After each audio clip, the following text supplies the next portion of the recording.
Hi everyone, today I'm going to be talking about simplifying expressions using the distributive property. Alright, so in the lesson we know that we need to distribute a number that usually appears outside of parentheses. It doesn't necessarily need to be just a number though. The first example that I'm going to begin with here, we need to simplify this expression. So we do have parentheses that are involved, but notice that there's not a number right out in front. If there's not a number right out in front of those parentheses, we assume that a 1 is actually there. And that's going to be a very common rule that we use a lot in algebra, is if there's no number in front of a variable or no number in front of something, we assume a 1 is there. So not only are we distributing the 1, but we're also taking that negative sign. So really we're distributing a negative 1 inside those parentheses. So I have the 6x on the outside, but I'm going to take negative 1 times 2x to get a negative 2x, and negative 1 times positive 4 to get a negative 4. Now I want to combine like terms, and I only have one pair of like terms, 6x and negative 2x.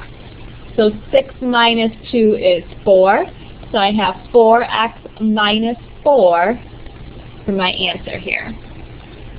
Now we cannot combine those because those are not like terms, so we do leave our answer as 4x minus 4.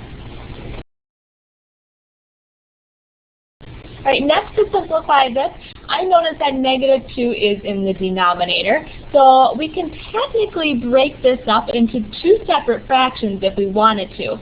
So we are technically distributing that negative 2 in the denominator of that fraction. So I'm going to rewrite my problem here as negative 2x divided by negative 2 plus 8, whoopsie, sorry that got a little out of control there, divided by negative 2. And now I can go ahead and simplify. Negative 2 divided by negative 2 is a positive 1. So the x does stay there. And then 8 divided by negative 2, or positive 8 if we want to look at it this way, divided by negative 2 is a negative 4. Don't forget your rules there.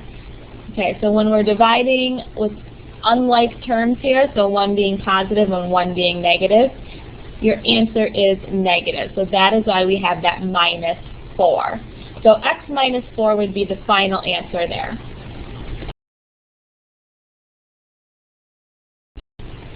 Now talking about fractions, let's actually have a fraction on the outside that we need to distribute. So we're going to start and we're going to distribute 1/5 times x, and that of course is just 1/5 x, and I'm going to write it like that. And then next I have 1/5 times 25. So really that's 1 times 25, which is 25, divided by 5 is 5. So technically I have 1/5 x plus 5.